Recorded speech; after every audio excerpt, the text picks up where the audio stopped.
ஏனுங்க, சொல்லுமா. இன்னைக்கு எங்கள் அத்தை வீட்டில் குடியிருக்கிறாங்கல்ல, ஆமாம். அந்த ஐயா ரொம்ப வருஷமாக அந்த வீட்டிலேயே தான் இருக்கிறாங்க வாடகைக்கு. எங்கள் அத்தையும் வந்து கம்மியாக தான் வாடகை வாங்குவாங்க. ஒரு 10-15 வருஷம் இருந்துட்டு இருக்காப்புல அந்த வீட்லேயே. சரி. இப்போ அவங்க மகன் வந்து கல்யாணம் பண்ணி வெளியே இருக்கிறாங்க. சரி. இப்போ நடந்தது சொல்கிறேன், அது உண்மையான நிகழ்ச்சி தான், நான் பொய் ஒன்றும் சொல்லலை உங்ககிட்ட. இப்போ எப்படியாச்சுன்னா, அந்த தாத்தாவோட சம்சாரம் ஒரு 10 வருஷத்துக்கு முன்னால் இறந்துட்டாங்க. இந்த பையன் நல்ல வயசு பையன் ஸ்கூலுக்கு போயிட்டு இருக்காப்புல.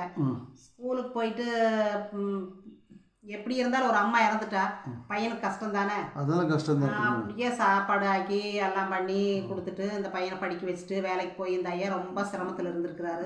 இப்படியே சிரமப்பட்டுட்டே இருப்பார்.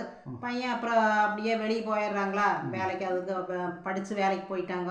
இப்படி இந்த ஐயா என்ன பண்ணுவாருன்னா, அந்த கோயில் இருக்குல்ல முன்னால், எங்கள் அத்தை வீட்டு முன்னால் இந்த ஆலமரமெல்லாம் இருக்குல்ல, அந்த கோயில் முன்னால் அந்த முருகன் கோயில் இருந்தது. அதில் எப்போவுமே தேங்காய் உடைப்பாங்க. ஒரு தேங்காய் எடுத்துக்குவார், உடைச்ச தேங்காயும் பொரியும் கடலையும் வாங்கி, அதுதான் சாப்பாடு. முக்கால்வாசி பொரிகளை தாத்தானே கூப்பிடுவாங்க பார்க்குறவங்க. அந்த மாதிரி பண்ணிட்டு இருப்பார். அப்புறம் என்னாச்சு, இப்படியே இருந்து அந்த பையனுக்கு கல்யாணம் பத்திரிக்கை அடித்து இப்படி கொண்டு போகிறப்போ அவருக்கோட ஃப்ரெண்டு ஒருக்கா பார்க்குறாரு.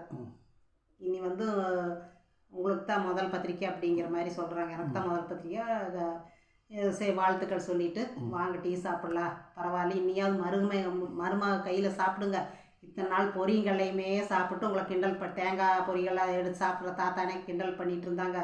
இன்னும் வந்து அதெல்லாம் வேண்டாங்க, மருமக கையில் 3 நேரம் நல்லா திருப்தியாக சாப்பிடுங்க அப்படிங்கிறாங்களே அம்மா அப்பா. அப்படின்ட்டு சரி இனிமேல் சந்தோஷமாக இருங்க ஐயா, இவ்வளோ நாள் ரொம்ப கஷ்டப்பட்டீங்க அம்மா இல்லாமல், அப்புறம் அதனால் இந்த மாதிரி கல்யாணம் வரவ நல்லா ஒரே வீட்டில் நல்லா இருங்க அப்படின்னு சொல்லிவிட்டு டீ சாப்பிட்லான்னு கூப்பிட்டா, அதுக்கு எப்போவுமே இந்த ஐயா போய் அடுத்தவங்ககிட்ட டீ சாப்பிட்றதுக்கு ஒரு 10 பைசா செலவு பண்ணவே மாட்டார்.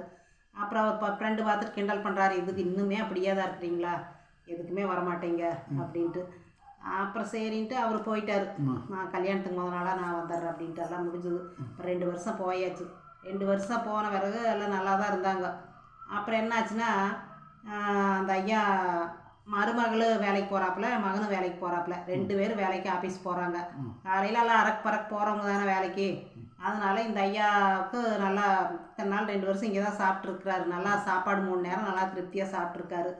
அப்புறம் என்ன பண்ணுறாங்க, இந்த மருமக என்ன பண்ணுறாங்க, உங்கள் அப்பா வச்சு எனக்கு சோறு போட முடியாது, நீ வயசானையில் வச்சு அவங்களுக்கு தனியாக நான் செஞ்சிட்ருக்க வேண்டியதாக இருக்குது, என்னால் கவனிக்க முடியல அப்படிங்கிறப்பல. சரி வேலைக்கு வேணால் ஆள் போடலான்னா வேலைக்கு ஆள்லாம் போட முடியாது, இங்கே ஆள் கிடைக்காது, அந்தளவுக்கு நிறையா கேட்பாங்கோ அப்படிங்கிறாப்புல மருமகம். அப்புறம் அதனால என்ன பண்ணுறாங்க, இந்த மருமக சொல்கிறது காதில் இந்த கிழவன் நாளையே வச்சிருக்க முடியாது அப்படிங்கிறாப்புல. இத்தனை நாள் இருந்து போட்டு இப்படி சொன்னதுனால அப்புறம் எங்கள் அப்பா காதில் விழுந்துருசாமி, இந்த மாதிரி சத்தமாக பேசாதே அப்படிங்கிறாப்புல மக. அப்புறம் அதனால விழுந்தா விழுகட்டுமே, அந்த கிழவன் போனால் போட்டு அப்படிங்கிறாப்புல மருமகம். அப்புறம் என்ன பண்ணுறது, இந்த ஐயனுக்கு காது கொடுத்து கேட்குறாரு. கேட்டு இட்லி நல்லா ருசியாக சாப்பிட்ருக்காரு, ரசிச்சு மருமக செஞ்சது நல்லா இருக்குது அப்படின்ட்டு நல்லா சாப்பிட்ருக்குது. இந்த காதில் கேட்டது, இந்த பேச்ச காதில் கேட்டதுன்னு எப்படி இருக்குது, அப்புறம் இப்படி பேசுகிறாள் அப்படின்ட்டு அழுகாமல் சொல்லாமல் கொள்ளாமல் எந்திரிச்சு கை கழுவிட்டு போயிட்டார். அந்த ஐயன் போயிட்டார். போய் அப்புறம் எங்கேயுமே கிடைக்கல, பேசிகிட்டு இருந்தாங்க. அப்புறம் என்னாச்சுன்னா, எங்கேயுமே இந்த ஐயாவை காணோன்ட்டு எல்லாம் தேடுறே கிடைக்கல. அப்புறம் என்னடா பண்ணுறது அப்படின்ட்டு அவங்க வேலையை பார்த்துட்டு இருக்கும்போது இவர் மகன் ஆஃபீஸுக்கு போயிருக்காரு. ஏதோ ஒரு ஆஃபீஸுக்கு போகும்போது அவங்க அப்பாவை பார்த்தது நிற்கிறாரு. அவங்க அப்பா வாட்ச்மேன் வேலையிட்டு இருக்கிறாரு. சரி, எப்படி இருக்கு, ஒரே சஸ்பென்ஸ் பயங்கரமாக இருக்குது. உங்ககிட்ட சொல்ல பாருக்கா, கதையை நினச்சிட்டு இருக்கிறீங்க, இது உண்மையாக நடந்தது. அப்புறம் அப்பாவை பார்த்ததுன்னா வாட்ச்மேன் வேலையில் இருக்க அப்பா அப்பா அப்படின்ட்டு போய் அப்படியே நிற்கிறார் மகன். சரி, மனசு கஷ்டப்பட்டு அப்படியே நின்றுட்டு வேதனைப்பட்டு அழுகிறாரு. காலில் விழுந்து மன்னிப்பு கேட்குறப்பா, நான் எந்த தப்பும் பண்ணலை, என்னமோ அவள் பேசுனா நீங்கள் வந்துட்டீங்க கோவத்தில், எல்லாம் இருக்கிறதாப்பா, வாங்க வாங்கன்னு கூப்பிட்றாப்புல. எப்படியோ இப்போ நாள் தெரிஞ்சிட்டோமே இங்கே இருக்கிறத, வாங்க இன்றைக்கெல்லாம் இந்த வேலையெல்லாம் வேண்டாம், வீட்டுக்கு போய் சந்தோஷமாக இருக்கலாம் வாங்க அப்படின்னு.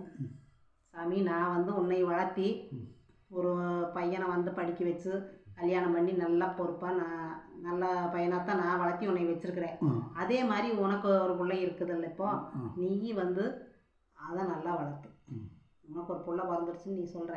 நீ அந்த பிள்ளைய நல்லா வளர்த்தி நல்லா பக்குவமாக வளர்த்து இன்னும் வந்து என்ன கண்டுக்காதே. உன்னோட லைஃப்பை பாரு. நீ நான் வந்து என்னோட லைஃப் பார்த்தாச்சு. நீ உன்னோட லைஃப் பாரு. அதுதான் உனக்கு முக்கியம். என்னை கண்டுக்க வேண்டாம். ஏன்னா நான் உள்ளார வந்தேன்னா உங்கள் குடும்பத்துக்குள்ளே 2 பேர்த்துக்குள்ளே சண்டை தீராது. அதனால் நீங்கள் சந்தோஷமாக இருக்கிற வழி பாருங்கள். நான் என்னோட வழியை பார்த்துக்கிறேன் சாமி அப்படின்னு கையெடுத்து கும்பிடுறாரு. இல்லைப்பா இருங்க நீங்கள் அப்படின்ட்டு அழுகிறாரு. பையனால் பிடிக்க முடியல கண்ணில் தண்ணி. அப்புறம் போய் என்ன பண்ணுறாரு, 2 பேரும் அப்படி அழுகிறாங்க. அப்புறம் போய் நான் சாப்பாடு எடுத்து வர இருங்கப்பா அப்படின்ட்டு உள்ளே போகிறாப்புல. ஆஃபீஸ்க்குள்ளே சாப்பாடு கொண்டு வந்துருப்பாப்புல. ஆஃபீஸ்க்குள்ளே அப்படியே தட்டில் போட்டு கொண்டு வர்றாப்புல. தட்டில் போட்டு கொண்டு வந்து அப்பாங்கிறாரு. அப்பாவை எங்கேயுமே காணும். அப்படியே அவர் பார்த்ததுன்னா அப்புறம் தேடி பார்த்தா அந்த பக்கம் போகிறாரு. சரி கூப்பிட்டா வரமாட்டார், இங்கே தான் வேலையில் இருக்கார், எங்கேயாவது நிம்மதியாக இருக்கட்டும் அப்படின்ட்டு. நான் அதுக்கு மேலே கூப்பிட்டா அவர் சுத்தமாக வரமாட்டார் அப்படின்ட்டு வரல. அதனால் இவர் மக வேதனைப்பட்டுட்டு வந்துட்டார் பையன். இந்த மாதிரி ஆயிடுச்சு. வந்து பொண்டாட்டியில் சொன்னாரா இதை பற்றி? நான் சொல்லாமல் இருப்பாரா? அதெல்லாம் சொல்லியிருப்பார். அப்புறம் அவங்க கேட்டுக்க மாட்டாங்க. அதனால உங்களுக்கு அந்த நிலைமை வரக்கூடாதுன்னு இப்போ இங்கே போனதுனால தான் தெரிஞ்சுது. அந்த நிலைமை வரக்கூடாதுன்னு என்னை அனுசரித்து வச்சுக்கணும்.